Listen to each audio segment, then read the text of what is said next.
Good evening, viewers and listeners. We are live and welcome to the Seven City Shop Talk Sports Show, coming at you live from the beautiful state of Virginia, broadcasting to you all over the world.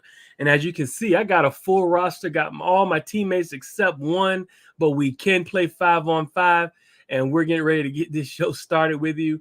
But before we get started, we want to thank you for joining us in another episode of our brand of Dysfunctional Camaraderie. And as of now, this shop is open. And this is a special show for Monday because tomorrow, number one, you have Coach Elliott's show on, and I know everyone's going to watch that. And then it rolls right into the presidential debate tomorrow night, which sits squarely in our recording time. So we're going to jump right in and give you a show tonight because we love all of you so much. But before we talk about how much we love you, let's introduce you to my host, my co-host who I have here with me today. Going to start with my man in the bottom left here, Ethan Sowers. What's going on, Big E? Talk to us. How are you doing? What you got to contribute today? How are you doing? Well, I'm doing pretty good, man. Just ready for another week of football. We got the Jets playing tonight. That's going to be a good one, I think. We'll see how good Aaron Rodgers has come back from his Achilles and ready to roll, man. All right. Well, thanks for coming on. And Ethan also is the father of a lovely young pageant star coming up, Miss Skylar herself. You'll be able to check her out online when you can as well, and give her some support. Next, we got our resident Skip Bayless, my man Seawood in the house. How you doing, Seawood? Good, Law. What's going on, man? Oh, nothing, man. Appreciate you. Go ahead. I don't miss many predictions, but I missed that one Saturday, so we'll talk about it. Okay. Oh, yeah. We got a lot to talk about. It's going to be fun tonight. Then, of course, we got our writer, Mr. Ed Thompson himself, our baseball guru. How you doing, Ed? Hey, I'm doing okay, Law. Appreciate you coming on tonight. And then, of course, not last but not least, it's the lady in the building, Miss AB, coming on. How you doing, AB? I'm here. Well, thank you for getting on. Thank all of you for getting on because this was a decision we had to make here within a day or so to get on because of the debate. So let's go and get this show started. Of course, if you paid attention to the marquee, we have some pretty good topics to talk about. There is a buzz. I don't want to say I told you so or to tell someone else that, but there's a buzz happening right now. And maybe I'm a little premature on this, but before we get too far about it, what's on the docket is, first segment, how does this win make you feel moving forward? I mean, for me, I'm excited about it, but I got to get what my team's I got to hear what my team has to say about the win and how they feel about the win and how they feel moving forward. I'm coming straight to you, AB. Tell me about how you feel about the win and how you feel about the team moving forward. I mean, of course, the win was exciting, but at the same time, it has me guarded because I saw a lot of injury, a lot of miscues. I felt like our defense really struggled, which is obviously a concern against some teams that we will be facing moving forward. But outside of that, I thought our offense looked pretty strong. I mean, they didn't give up. So that gives me hope. But however, it's not just one side of the ball that wins games. You got to have both. So I'm curious to see how the rest of the season is going to look. But at the same time, I got to celebrate the wins when you get them. So I'm happy for now.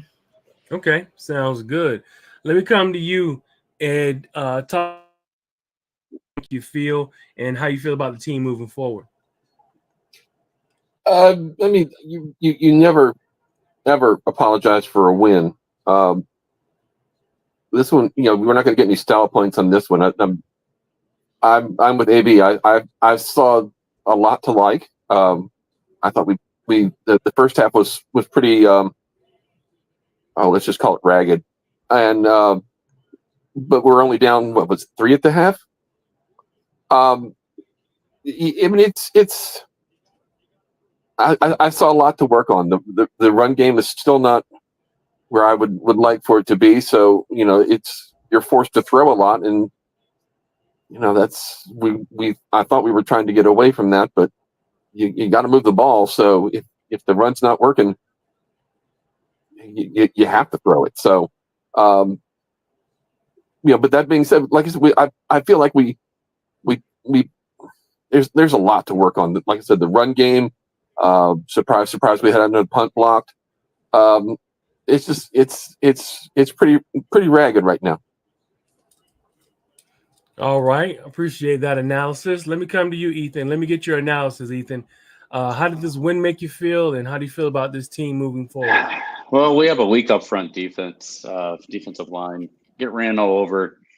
I mean, Colandrea, he looked good. I mean, 357 yards passing, 3 touchdowns. But one thing's concerned is interceptions seem to follow him. He had 2 that game. Standouts, Malcolm Fields, 148 passing yards. I mean, he's leading. Harris, that Kent State transfer, seems to be starting to get consistent. Another disappointment game for Chris Tyree. I mean, he's just, I don't think his drops, big plays. I'm just not seeing it from him. And in the run games, maybe in the passing game for running backs is decent, but the run games, I think Xavier Brown, personally, to me, is still the most outstanding back, explosive plays, personally, from that running back crew. So a lot to be desired still. Bottom of the barrel team we beat from the ACC. Not really a win's a win, but it's still not impressive to me coming up with this future matchup against a Big Ten opponent. Okay. All right. Good analysis, Ethan. Now let me come to Wood. Tell me how you feel about this team, and how does this make you feel moving forward? We have a new Skip Bayless. His name is Ethan. My God, that was worse than me, Ethan. Okay. No, I think overall, ACC road win, they're hard to come by. So I won't take any credit away. But I do think that game would have taken a different turn to UVA's favor. We dropped the touchdown pass wide open in the first quarter. It was second quarter, and that would have completely changed it in our favor. And I don't think the game would have been close, to be honest. I think UVA would have ran away with it. But again, it's Wake Forest. They lost a lot of talent. Clawson does a great job with his team, so nothing to make fun of. I mean, I thought we would lose that game, and I was there. It was good to see UVA fans, in the fourth quarter. Actually, you could actually hear us chanting and taking over the stadium a little bit.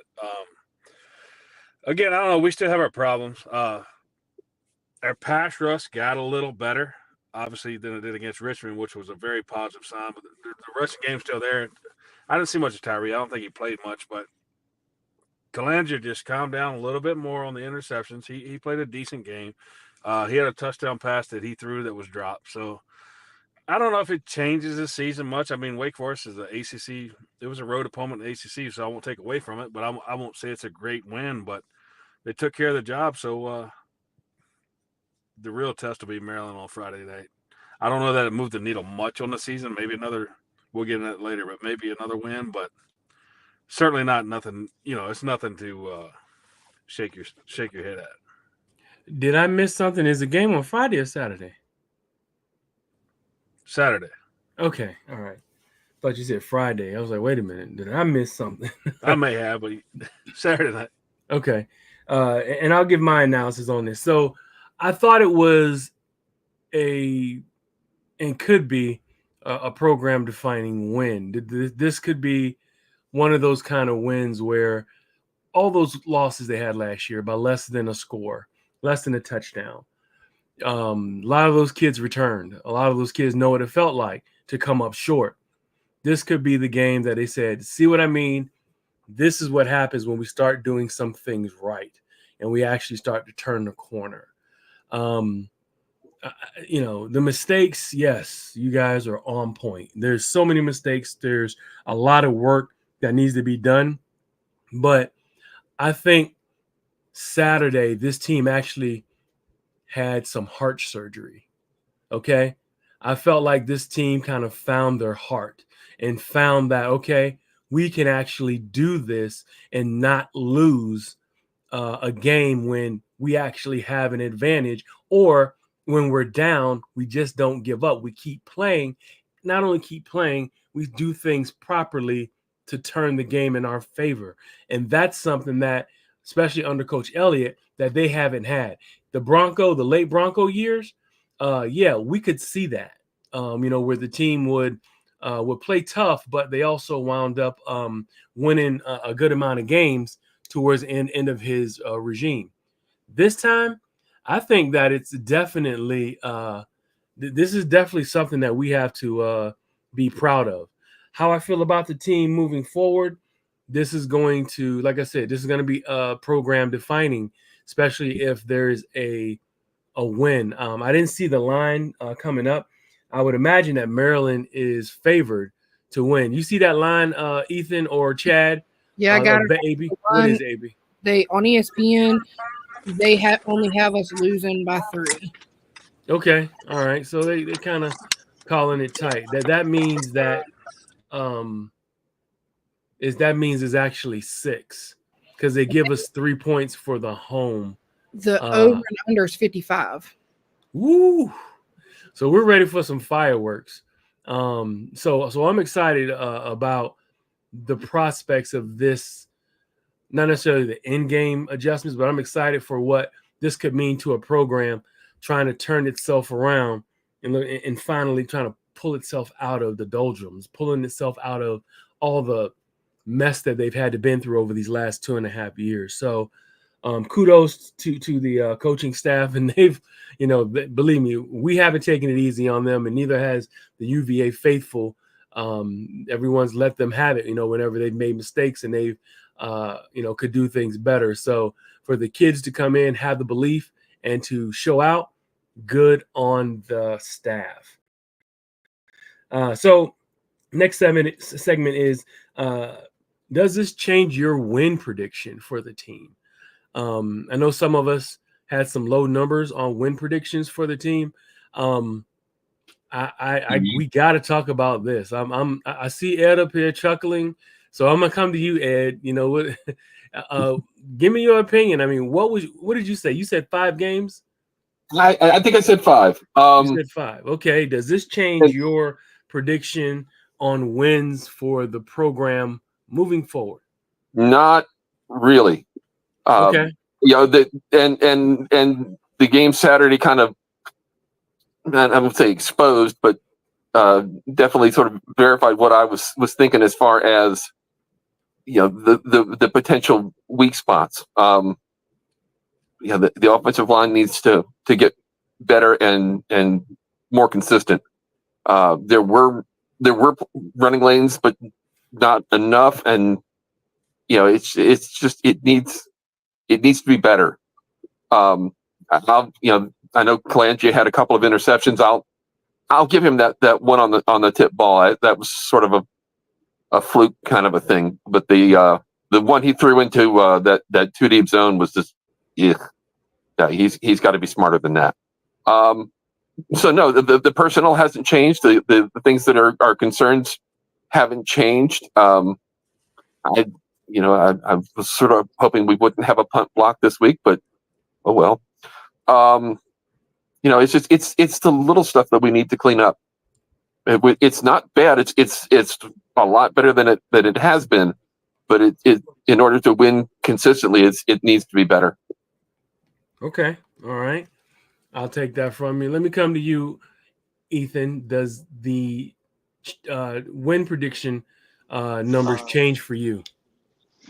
Well, I'll say this. Notre Dame lost, and they lost to a school that I couldn't believe they lost to. I think they potentially. What was your number? What was your number? So let me make sure I'm trying to write down everybody's number.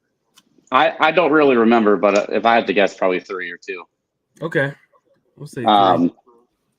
Yeah, I don't know what type of team Notre Dame is this year, but obviously they got some major problems. If they play like they did Saturday against us, we could have a real shot against them.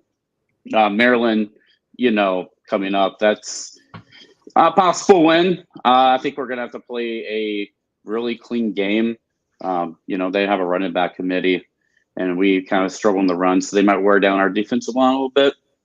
But and it looks like they really like to go in the air. So I think we potentially could go 6-6 based off of how football's playing. But this is week 1 and 2. Things change for the season. Injuries could work in our favor or against us. So I think top line 6. The low end's 3. I think right now we have fool's gold. So we'll But you're see. at 3. You're at 3 right now, right? Yeah. 3 wins with a potential end of 6. Okay. So far it's fool's gold wins. Maryland will be the real test of what type of team we really are in the Big Ten. And, they only lost to Michigan State by 3 points. And, they're no slouch either. So I think that'll be the time of test. UConn they blew out. So UConn's terrible. yeah. Well, let me come to you now, Wood. Let me get your opinion. I know you're stingy or tight with your wins, man. You always have been. So I got to come to you and ask you, what do you feel? Does this change any of your prediction number, or does it remain the same? No, it definitely increases. As you said, I was at 2 wins. Probably puts us at 3. I mean, we'll see. We'll see Saturday. If we beat Maryland, it's a completely different tune. I like the way we're playing. We were obviously a lot tougher this year. We wouldn't have won that game last year in Wake. Nope. And there's a lot of factors. There's injuries. Go ahead. That's another thing. It's at Wake. We wouldn't have won that game. Yeah, it's a road game. We got down by that much in the fourth quarter. We would have folded last year. So I like that. We came back. Probably pick up a game or two. I'd probably put us at 4 now. If we beat Maryland, they're not a great team, but they're a strong team. It's still early in the season, so if we beat Maryland, that's really going to change the tune. I think we're probably going – I won't go that far, but I'll go that far. We'll probably make a bowl if we beat Maryland, in my opinion. Don't go crazy now. This game probably put me at – Ed, stay on your side of the road. Look at Ed. Ed is saying stay on your side He was actually talking decent, like he had some sense a minute ago. I was surprised. Sorry, must still be the confusion. I'm at 3 or 4, but if we beat Maryland, man, I think, there's a lot of toss-up games now in the ACC. Like, we look pretty good. Again, I won't go too far, but I'll say we pick up 2 games just by beating Wake. I'll put us at 4 right now. If we beat Maryland, I think we're going bowling. There's a lot to talk about with that, with your analysis, and we'll piggyback on that. Now I got to get to AB. AB, does your prediction change? What number were you at? Were you at 4? 4. Yeah. So I'm staying at 4, okay. And I'm gonna tell you why. I think we could win 6, but I'm staying with 4 because of what Saturday looked like. Number 1, Aaron's right. Our schedule is tough. From what we know, our schedule's tough. Week 2, it's still, teams still look a little rough. I'm impressed by what we look like, but I'm shocked with already seeing how many injuries we had. It just looked like we weren't conditioned enough, and that is going to speak volumes for the long haul. We got to stay healthy. If we can stay healthy, okay, I'll push it to 6. But right now I'm staying at 4 because of the toughness of the schedule and because of the just us being able to maintain our health. Now, everybody keeps talking about AC's interceptions. I don't care. And I'll tell you why. That man had interceptions because he was being a leader and trying to make something happen. I can't be mad at him for throwing an interception because he truly was trying to do something with the ball. I mean, he put it in the wrong space, but, I give him the credit for what he was trying to do. He's keeping the momentum up. He's keeping the team up. And I think he's really going to be a great quarterback for us in the long run. We just have to back him, and I think he's going to be something phenomenal for us. And I love Novell. So if we can continue to incorporate the threats on the offense, and if we can, I think Saturday with us playing Maryland, the biggest thing is going to be able to cover the wide receiver. I think his name is it Felton? Felton, is that his name? He's our Malachi Fields. That's right. That's right. He's our Malachi Fields. He's a big kid. Good. He's good. Yeah. If we can stop him, then we'll be fine. But we got to be able to stop him. Their running back is from what I saw, but that wide receiver, I think he's already got like 5 touchdowns for the year in 2 games. We got to be able to stop him. We can do that with the defense. In my opinion, it is a little weak in the back end. our line looked good. I loved all the pressure that we put on the line. So I think that there is potential for us to be 6 wins, but I'm sticking with 4 for right now. Well, I can tell you from my analysis on it, I said 6. I felt like this team had learned some based off of last year and had a lot of guys coming back. The spring game focused on not turning the ball over. That was something that was big, with this coaching staff in the offseason. And looks like, they're kind of heeding to that. They want to work on ball security and keeping that in and not giving the defense, putting the defense in some bad positions. We did have some turnovers, but it's almost like you have to kind of take some of that with Calandria. Calandria is such a lightning rod and a difference maker. Sometimes he's just going to have some mistakes. You think about Brett Favre, and I'm not saying the kid's Brett Favre. I'm saying he was such a playmaker that sometimes you're going to have to take some of those ones when he's trying to squeeze it, like the one when it was actually it was not a terrible read, but it could have been a better read where he's trying to dump the ball over and into a pocket on the cover 2 towards the sideline, and the cornerback drifted back because there wasn't no threat in front of him. There's nothing holding him there. So exactly. He third place center field. That's right, and that's what their coach should do. If there's not a threat in front of you, drift back into that hole, and that's what he did. But he'll learn from that. That's actually a mistake that a lot of quarterbacks make. The difference, and when you look at the film, he actually had a receiver going across the middle on a deep post, and that was probably more the read. He should have went there, but he's learning. It wasn't like it was a terrible interception.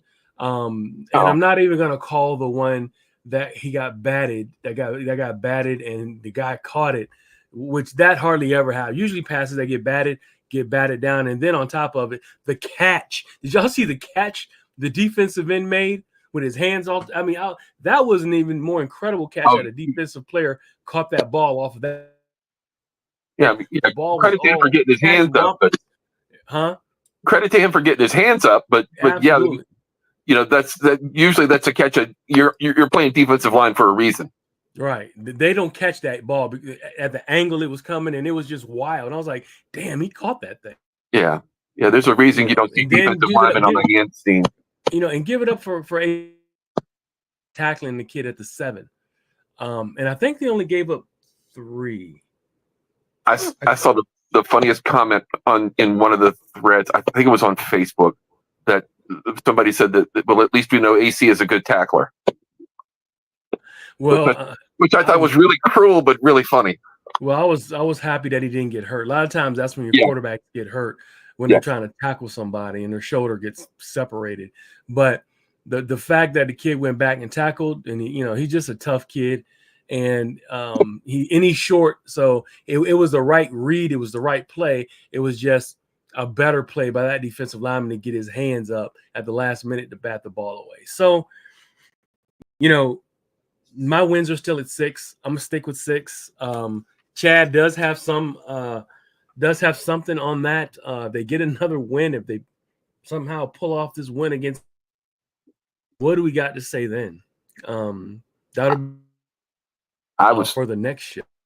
I'll be honest. I was a little worried about Chad because I know he was going to be up missing sleep all weekend with trying to figure out where those 8 losses were going to come from.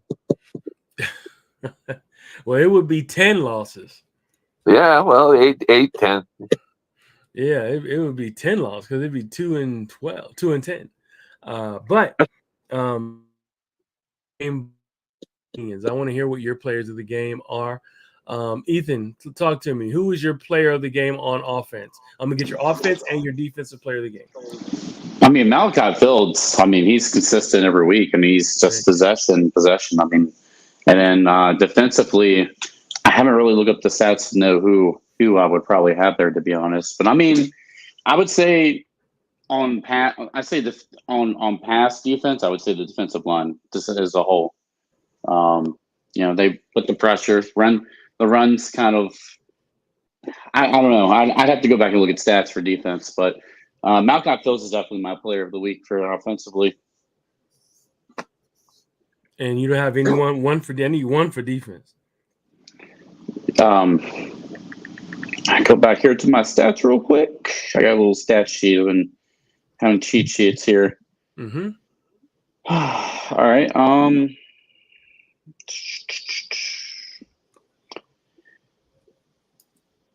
I mean, The stat sheet now, not your miscongeniality speech.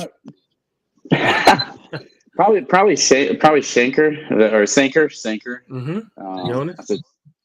Yeah, I mean, That's a good pick. Let me come to you, AB. Who was your offensive player of the week and your defensive player of the week? But if you can't tell, AC Okay. is my offensive player. He went 33 for 43 passes and 3 touchdowns. Yeah, we've talked about the interception, so I won't go into that again.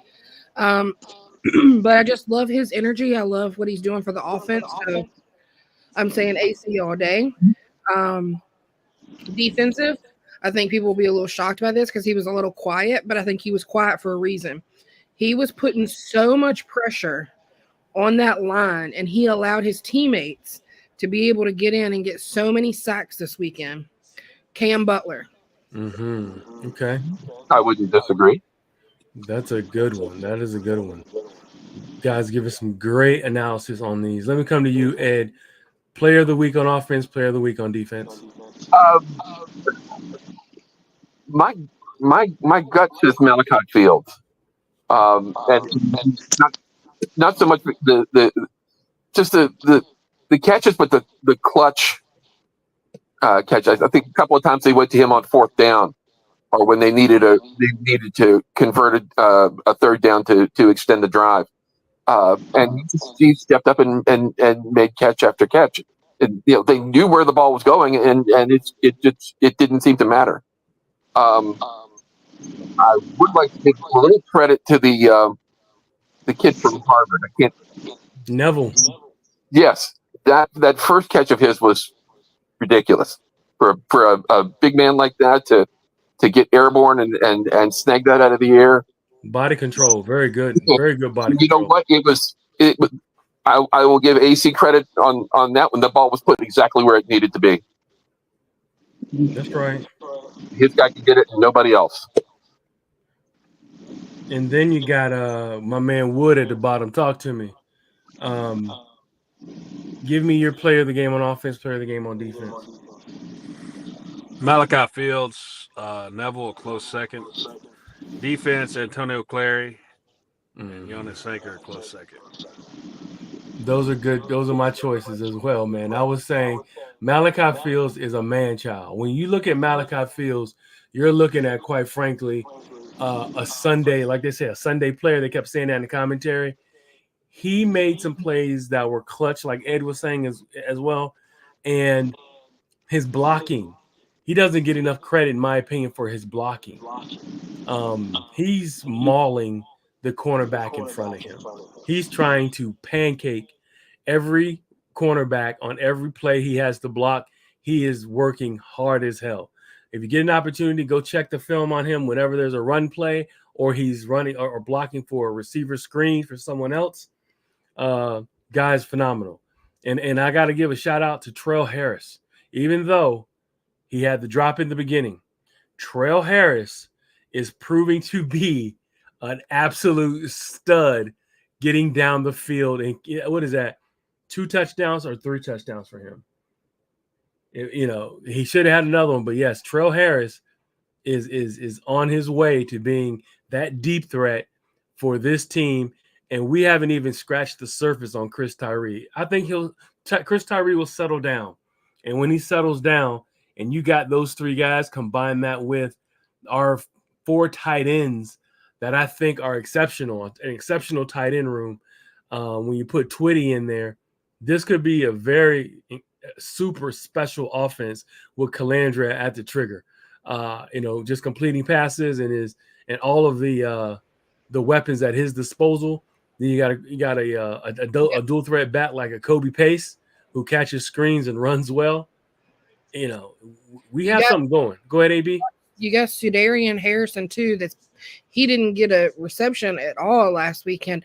I feel like he's definitely underutilized. I mean, it's easy to do when you got people like Malachi, but you got to think these teams are ready for Malachi. These teams are ready for Kobe. These guys like Sudarian is just as talented that can come out and shock. What does that one guy say? He's got a funny like little podcast too, but he has a statement where it's like it will just knock your boots off. Like this is non-expecting stuff with Twitty, Harrison. Like we got to utilize our players more. Like I feel like we key on the same ones and it gets old. We got to make sure that we're utilizing what's on the bench so that we can continue to stay a very threatening offense. Yeah, well, it's showing to be potent. I mean, we put up how many points? 31 this week and 34 last week? When was the last time we did that? I mean, people are saying, when's the last time we're 2-0? Well, it was 2019 for the bowl year. Now, let's think about when was the last time we scored 31 and 34 points back to back. That's super impressive. That was, I want to say it's probably in that same year of that we went to the Orange Bowl, where we just put up points. And you know what? Wood had a point. We probably should have scored. We left 8 points at least on the field last week against Richmond. Yeah. This past week, we left probably between 14 to 10 points on the field as well that we should have had. So this offense is motoring. It's in. The kid has it humming, and any criticism, I think it could be maybe they could run block a little better. Yeah, run block a little better. Pass block a little bit better, so AC doesn't have to scramble as much. But my opinion on him is he has perfect protection. What makes him special, and what kind of scares the hell out of you are two things in the same. So you kind of gotta let AC be AC, and let him be electric like he's been over this past year, and let the kid, what they say, let him cook, right? Let AC cook. So my player, like I say, my player of the game on defense, I'm giving it to Clary. The kid's everywhere, man. The kid is all over the field. He was the one who actually man grabbed that ball from that receiver. I don't know what the hell he was doing, trying to pick the ball up. Yeah, he's trying to advance it. Right. When the ball was when a fumble was caused by one of the UVA players, he was the one. I think it was. Clary was one who went after the ball and actually pulled it out of the hands of one of the receivers who had actually picked it up, and that ball like you're taught, like a fetal position, so that it's my ball. Referee sees possession, UVA ball. So shout out to Antonio Clary for doing it, for doing the hell of a job that he did. Him and Mansanker, my heart stops whenever those guys get hurt, because I'm like, we don't have anybody like either of those two guys. We actually are running around here with in my opinion, two of the best safeties on one team in the ACC right now. The way it's coming out, so shout out to our safeties, and shout out to the defensive backfield. Shout out to Jam Jackson. How about that? And Kempton. I know they gave up a lot, but the slow mesh, and the way they run that offense is very difficult to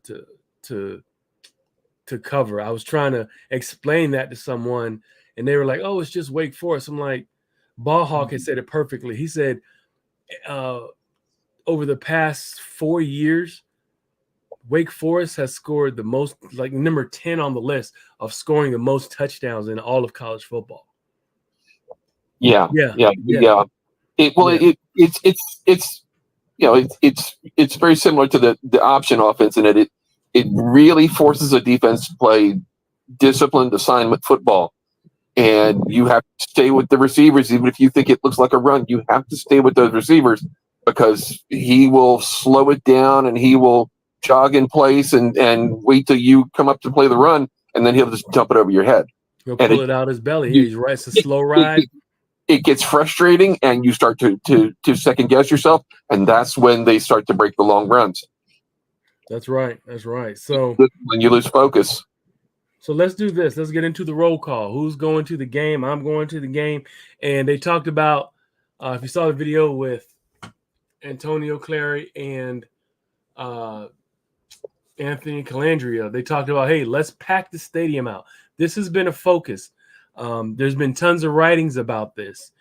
And my opinion on it is what we talked about last week. The question to you guys. And we all kind of came up with a little bit of a different ideas here and there. But what was the consensus, right? We talked about in order to get this stadium full, it needs to be more wins and it needs to be more excitement.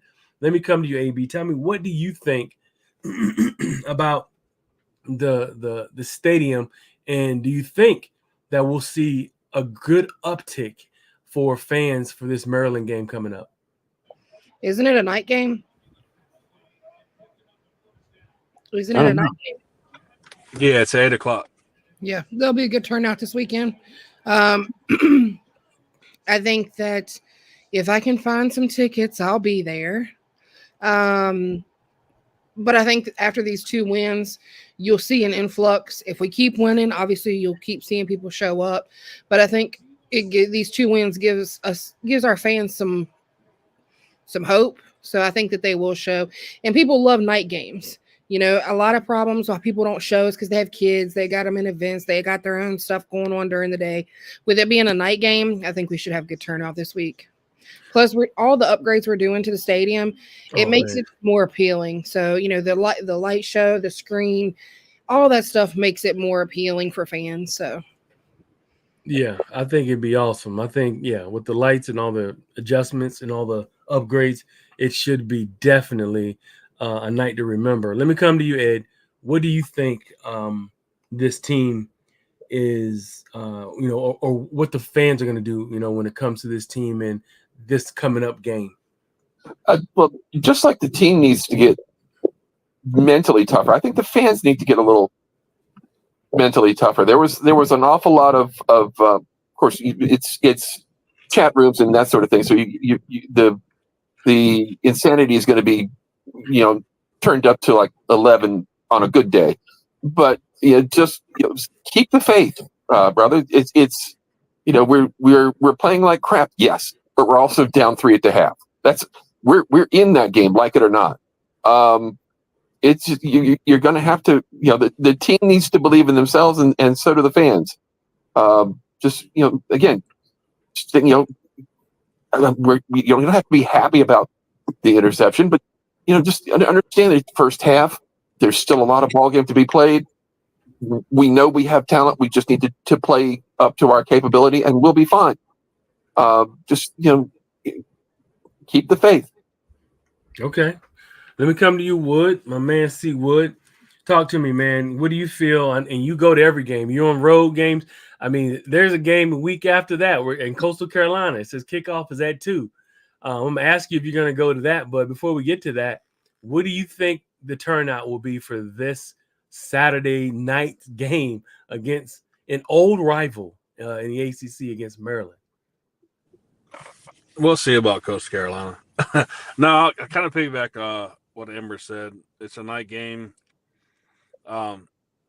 You got no wineries in the middle of the day. Your kids don't have football at 9 in the morning, 10 in the morning. So it's a night game. There's no excuse for you not to go. If we don't pack the stadium this week, I'm not sure when we will. We're 2-0. We got a conference win. We're 1-0. We beat a decent weight team. All vibes are positive right now. They said win and we'll show up. We're winning now. If we don't show up Saturday, I'm not sure when you'll win.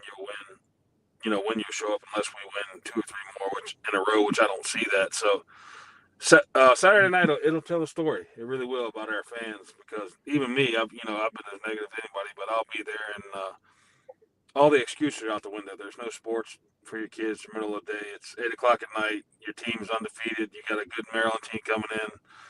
big test going to tell you where your season's going to go. So if we don't pack it on Saturday, I don't think we ever will, at least for years to come. That's coming from C. Wood, y'all. No excuses. That's pretty much what he's saying. No excuses. That's coming from AKA Skip Bayless, AKA 7 City Shop Talk Enforcer. He said, hey, make sure you're there. Let me come to you. I'm honest, man. I'm honest. Unlike Ed, I'm honest. Hey. Honesty. Okay.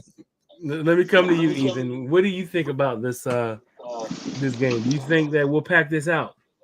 Well, I mean, I know one thing: the student section definitely showed up last home game before the rain and everything. They were there in force. Yes, I think for this game, I think the players need to maybe do some more social media marketing.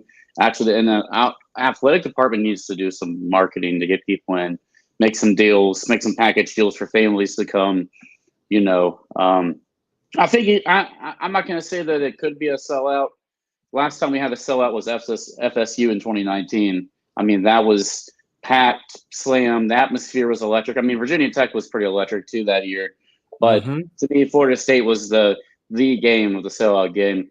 They're going to have to make some deals, maybe give away some tickets, really electrify this game if they want to pack out the crowd. I don't know if we'll sell out, but I think we could have a good turnout. They said 40,000 on last home game. I don't know if I believe that or not, but I think there's potential to have a good crowd show up with old Ravel too on top of it. Do you plan on making it? Think you can make it up there? Yeah, I do. I have one ticket. I may or may not bring both kids, or Skylar really wants to go. She's got a cheerleading outfit, so I may have at least her with me. It's technically not a switch off weekend for. There you go. Raise them right. There you go, Ethan. Yeah. Oh yeah. Well, that's gonna be awesome. That's gonna be awesome. But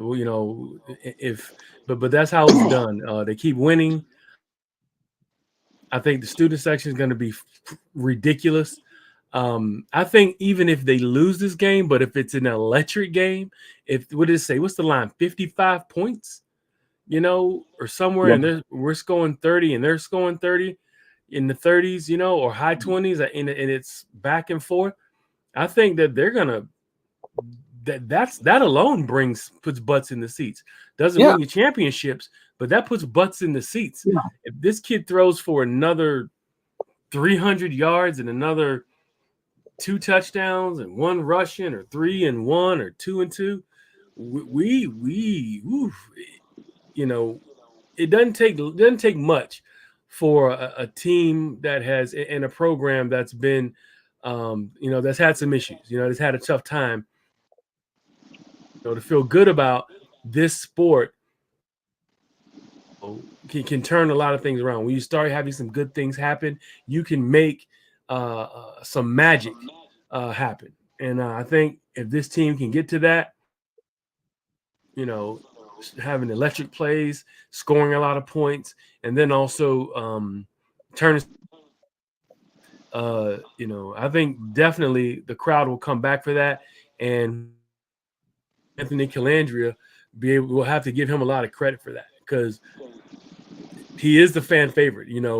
I would call him the people's champ, moving forward, based off of how people love Anthony Calandria at this point.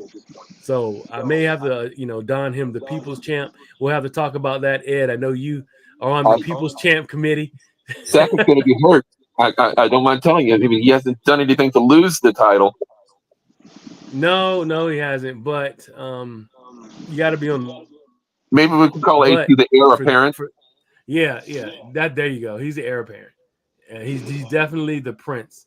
Hey, let me ask you something. Yeah. What's your opinion on something? What's your opinion on the stadium going cashless? And do you like that? Do you agree with it?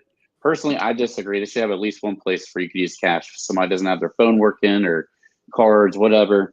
I think that hurts the stadium a little bit. That's just my personal opinion. Well, you're isolating the biggest money makers in the stadium, which are our elder statesmen, our senior crowd, our adult crowd. The kids, sure, they're fine. It's on their phone. Everything's on their phone, so they can do that. Where we're people are not getting the stadium's not getting, the school's not getting the most money out of the stadium from concessions or whatever, is a lot of times they're gonna be like, I'll just eat out in the at my tailgate and I won't buy anything when I get in. Well, But I mean, a lot of times for our generation and up, we use money, we still use paper. Yeah. Younger generations, they don't necessarily care. Speed thing. they did this in the spring at softball, and they had problems then as far as things not working, staff not knowing about promotional deals, that sort of thing. The guys on the back end really have to have their act together as well. You need to make sure that stuff is in place and that it works. People know how to use it, because when it doesn't, you look stupid. I mean, even the food truck doesn't take cash, man. And it's like, well, if you have a really high game and somebody only has cash, it's a trend. It's a trend in that, like I said, the university has been going to that, and a lot of people throughout the industry are going to that. The last two teams my daughter has worked for. Hey guys, there's a lot of backfeed. There's a lot of backfeed if you can mute when you're not talking. Let me come to you, AB. Tell me, what do you think about the cashless? I mean, it's a speed factor. That's why they're doing it. Like, you got to think about it. There's a lot of young kids that are working the concessions. It takes a minute, and especially when it's busy, it takes a minute for them to get themselves together and figure out how much cash they got to give you back, calculate the change. You're sitting there and you just want to get through the line. I mean, I get what you're saying. You want to use cash. Like, a lot of people still use cash, but at the end of the day, it's a safety net for one, to make sure they're not losing money by giving incorrect change or whatever the case may be. It's also a risk to carry cash. There's anything could happen. Somebody could jack all the cash registers and run. The other piece is, I think the biggest piece is that speed factor. Yeah, I get it. Sometimes it doesn't work, but when it does, all you got to do is scan your card and you're gone. Then the next person up, and it just keeps moving. In comparison to cash and sitting there and trying to fumble and figure out, it's just too much, especially when it's crowded. Halftime before the game, when it's crowded, it's easy to just swipe a card and keep moving. Spoken like a true youngster. Very good, AB. Very good. And I mean, very valid points. You feel the same way, Wood, when it comes to that? Yeah, I mean, going cash doesn't really bother me one way or the other. If you have cash, just deposit in your bank and use your card. It's a non-factor, in my opinion, but yeah, I know everyone thinks different. So yeah, I mean, I can go either way with it. I just think the generation, like my generation and up, 50s and up, they still use paper. But you got a point with that, AB, as well. I actually kind of like the cashless when it works. The problem is when it works, if it doesn't work, you have nothing to fall back on now that you're cashless. So it's got to work. Yeah. Well, we knew that when Law said 50 and up. We knew you'd like it. Imagine when technology gets to the point where you can go onto the UVA app and click which section you're in and place your order via phone, and then walk up to the thing and just walk up and get your order and go back to your seat. That is very cool.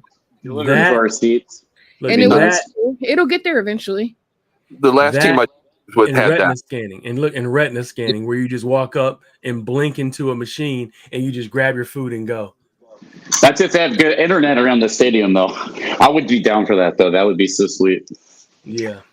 So let's we come to the point now, guys, where we have to do our predictions for the UVA and Maryland game this Saturday at 8:00. But right, 8:00 game, late game. No excuses. Everybody has to show up for this. So we're about to do this prediction. Let's get a score, winner, loser. Let's go with it. I'm come to you, straight to you, Ed. 100 miles an hour, right at you. Talk Okay. to me. What do you give me your prediction, and what do you feel this score is going to be? Oh, quite the internal struggle going on right now.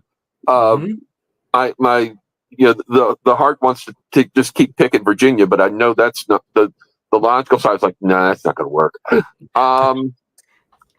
I think I would. I'm gonna say I would take the over. And I would say 41-38 Virginia. 41-38. Okay. All right. Very good. Very good. Last guy with the ball wins. Let me come to you, Ethan. Give me your prediction. Look at Ethan's probably looking at all of his stats, looking at all his numbers. Makes sense. What do you think? Well, if I'm going from a realistic standpoint, I definitely have Maryland winning. But from my pick for this game, I'm gonna give it Virginia 36-24. I'm gonna be a fan. And put my official pick in. Is that 36-24 Virginia? Skip, you need to talk to your protege there.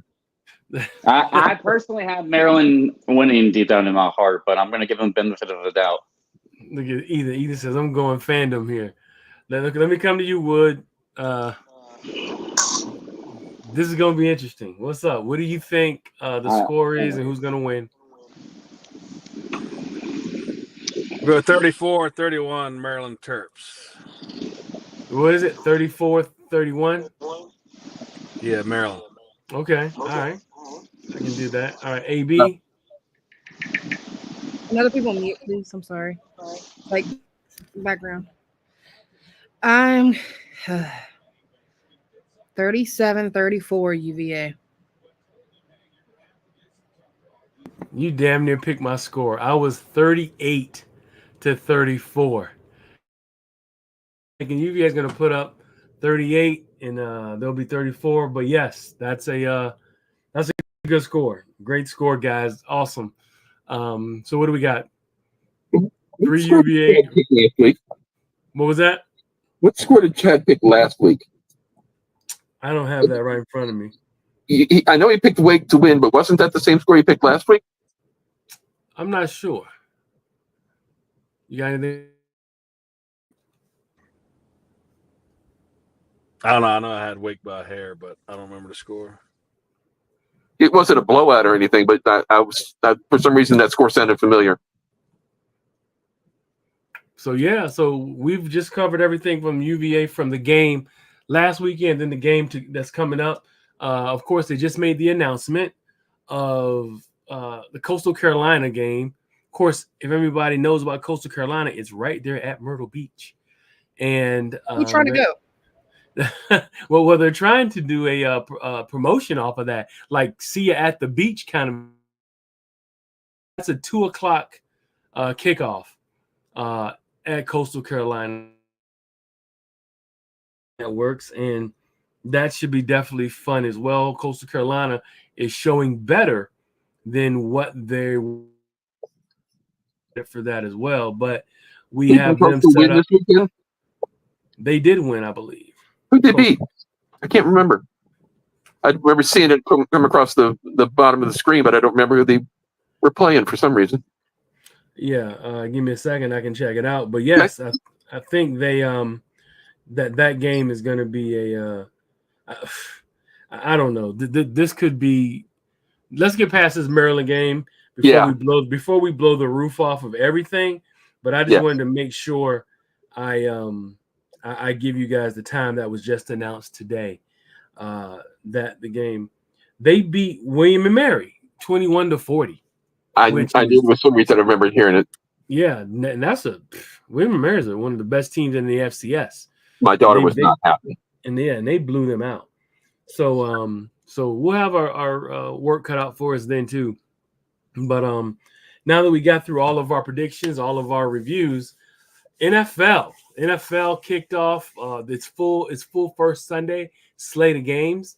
I'm just gonna come to each of you, kind of give me an idea, tell me what you feel, how you feel so far about just having the NFL back in general. AB, ladies first. Give me your idea of just having the NFL back, just kicked off first Sunday. How'd you feel about it? I thought it was garbage, to be honest. I felt like everybody looked nobody looked cohesive at all. It was just off. Everybody was off. Chad, don't you say nothing, because at the end of the day, the Cowboys still looked off. They didn't look 100%. Every single team that played yesterday, I felt looked like a hot mess. Okay, everybody was hyping Caleb Williams up, but I didn't think he was doing much. You barely ran Swift, who is a dang good running back. Like, I just felt like it looked so bad yesterday. But what to expect from first week of football, it is what it is. But I just did not feel like, and even tonight, I'm sitting here watching tonight, the 49ers look bad. They look real bad right now. Well, the Golden Boy's not playing tonight, is he? No, but it doesn't matter. You still got Kittle. You still got Ayuk. You still got Debo. You still got Brock Purdy. You can't use one person being out as an excuse. This is the same team coming back from last year, pretty much. It looks bad. Well, let me come to you, Ed. What did you think about having football back, NFL back, first slate of games on Sunday? You're sure they have to come back next week? Damn. I think in all deference to AB, I think the Raiders looked like a hot mess. It was awful. I really wish there was some way we could like write them a note. Dear Mr. Goodell, please excuse the Raiders from the rest of the season because we are stuck. It was awful. I'm with AB. It was what I saw was really, really ragged. All right. Let me come to you, Wood. Talk about the Florida Highway Patrol.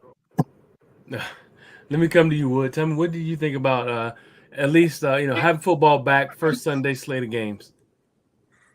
It was phenomenal. I'm glad it's back. Got the $240 million man on the road at the dog pound. Defense looking unbelievable. They're throwing the ball over the field. Cowboys 1-0. Got the Saints coming. We're about to be 2-0. Ed, sorry about your Raiders, man, but you're sorry. I'm glad football's back. We look great. Ethan, coming to you, man. What did you feel about having the first slate of games first Sunday? Well, I'll say it for Chad. How about them Cowboys? I kind of liked Ezekiel Elliott was looking good back in the backfield. Got a score, maybe two. I'd have to relook at that.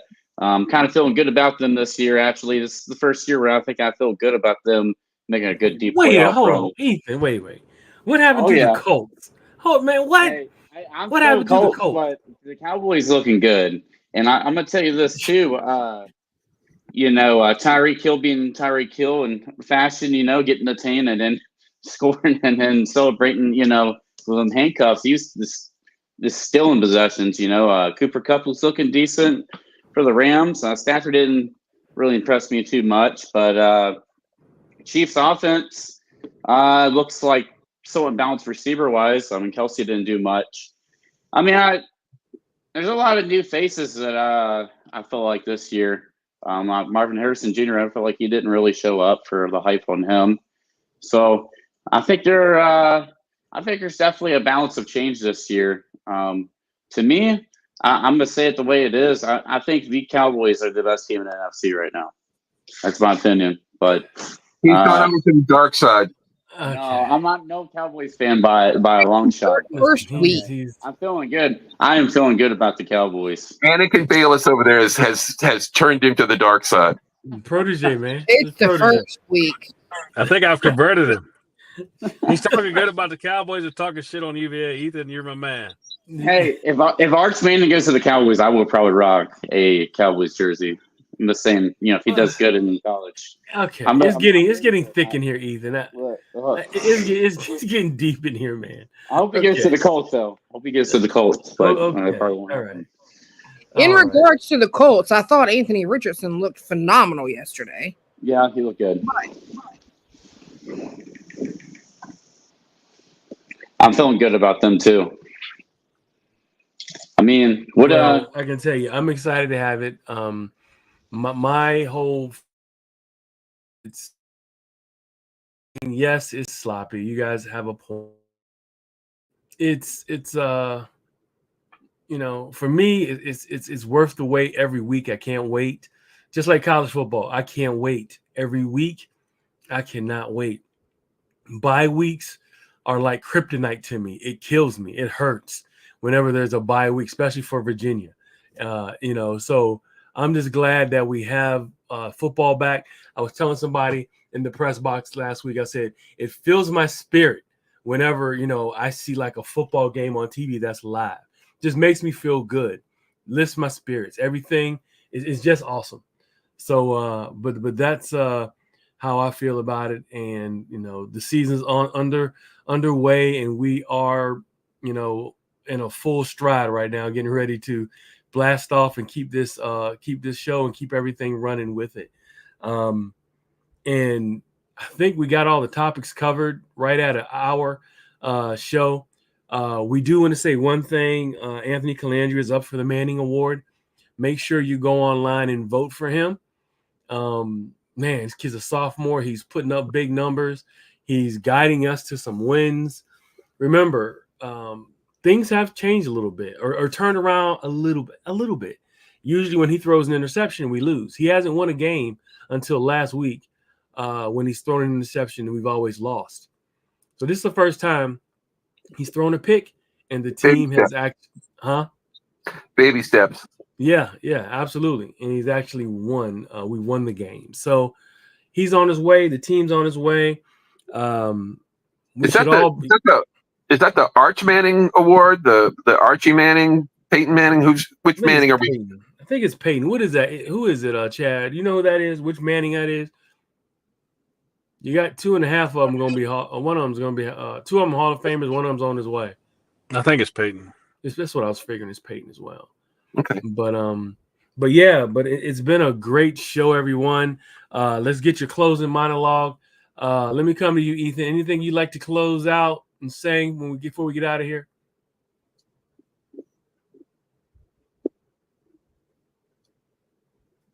You're muted. Yeah, I'm saying this season for UVA, it's going to be a rocky road, but try to come out, show your support. Try not to leave at halftime, winning or losing. Stay there for the whole game because the team needs us there. Fourth side, and go Hoos. Okay, all right. Let me come to you, AB. Closing monologue. All I'm going to say is I hope Tyler Conklin and Kyle Juszczyk score tonight. That's all I need. Other than that, that's all I got. Okay, all right. Let me come to you, Ed. Closing monologue. Oh man, this is why I stopped doing football pools and that sort of thing. I would get so wound up in this guy didn't score or that guy didn't play, or it was counterproductive. Plus, it was costing me money. Yeah, I'm encouraged. I mean, there's stuff that needs to be cleaned up. Like I was saying, in order to win at this level consistently, you need to be able to run the ball at certain points and times in the game. This business of every other week we have a punt block. We got to clean that up. That guy came clean last night. They can't come clean. It's again. It's I hate to sound like a grumpy old man, but I guess that's what I am. It's good, but it needs to be better. I think it can be, or I wouldn't expect it of them. So hopefully we'll have a more consistent effort this weekend against Maryland, and we will beat the Turtles. Okay, very good. Let me come to you, Wood. Closing monologue. No, I mean, I think regardless how you feel, if you're a little bit skeptical like I am or you're not, it doesn't matter. Oh. The guys they need us to be there Saturday. Pack Scott. We got Maryland coming in. It used to be one of the best rivalries there was. I wish they would bring that rivalry back, but they switched conferences. But either way, they deserve us to be there. So pack the stadium. We'll see what happens. But it's a huge game. We go 3-0, and momentum really starts rolling. We go 2-1, and then you still got your critics that are really going to pile on of the negatives if we lose. So huge game Saturday. So they deserve us to be there. Very good monologue, Chad, and everyone else as well. all my co-hosts. You guys did a great job tonight, and thank you for coming on such short notice. But what I'm gonna say is, this has been a very hard road for this coaching staff. They have been through the ringer when it comes to just trying to have a regular football team and be a regular football coaches. They've had to go through a lot. And then you talk about the kids have gone through even more. Okay. And I think this is an opportunity for this team to actually have a measure of success and some normalcy based off of what football is supposed to be. And if this can spark this team, this win or this game, and like I said, maybe it doesn't have to be a win, but it has to be a game where it's electrifying. There's a lot of scoring. The fans show up with the support. These kids are begging for our support. I don't know if you watch any of the videos online or if you've seen stuff in chat rooms from players and from coaches. They are begging for us to show up. All right. They said it's their job to give you a product to be proud of, to show up. Well, it seems like they're trying to give us a real product to show up. There's no excuse when you have a team that's 2-0 when we haven't been 2-0 in a long time. Since 2019, and before that, it was longer than that. So coming in and being 2-0 and with an opportunity with the team that a lot of folks feel is somewhat equal to us, an opportunity to go 3-0 for the first time. And however, we just need to show up. These kids, they deserve it. I don't care about the staff. Okay, the staff, they got a job to do. Let's do it for these kids. We have 5-year, 6-year, 7-year, a 7-year senior on the squad that it came back to this school for that reason. They want to see us succeed. So let's do what we know what we can do as fans. Let's go support them. As my whole staff has said, let's show up there. Let's give them the support. Let's get some false starts that we'll be responsible for and help continue to turn this program around. And I'm looking forward to it. I'll be there early. You got anything to say, AB? What were you going to say? I was going to go on record and say that I see Elliott trying. I see his demeanor has changed on the sidelines. He got humbled. Yeah, he did. It is just like, I support through and through. I ride for the guys no matter what. The thing is that I just hated to see the last 2 years, the talent that we had go to waste because he wasn't humbled. Mm-hmm. And we're at that point, and I hope he continues. And because he's got some great other coaches that are on his coaching staff. Yes, he does. And I think that the reason why we may be seeing some of the results that we're seeing now is because some of the guys have left that he left the negative impact on, and it's able to flourish a little bit differently. But, how you start sets a lasting impression for some people. And I think that's something he needs to keep in mind, that, he's got to do better. He's got to do better as a coach. I was thoroughly impressed this past weekend when I saw him trying to get the sidelines hype, because that's one thing that I had said. The sidelines always look dead. There was no energy. So I do have to applaud him for that, and I have to applaud him for changing his demeanor a little bit with the guys, it definitely seems. So wanted to go on record and say that, but I still have my reservations for certain reasons, but at the same time, like I can see that he's trying, and I just hope that he continues to keep that same mentality and continue to grow this program the way it needs to, which is what Virginia football has always been about, and it's about family. I hope he goes back to that, and he actually hones in on that and continues to push that mission forward for what we've always loved about UVA football. It's about growth. This is his first job as a leader, and I think this is not big time college football like where he came from. Like you said, AB, family oriented. This is develop the kids. You don't get the guys who can go to the NFL after a couple years and be everything. You know what I mean? So these guys give these kids, because the kids that are here want to be here. You know, these are all his kids. Maybe some of the other kids have transitioned on, but the kids that are in his program right now,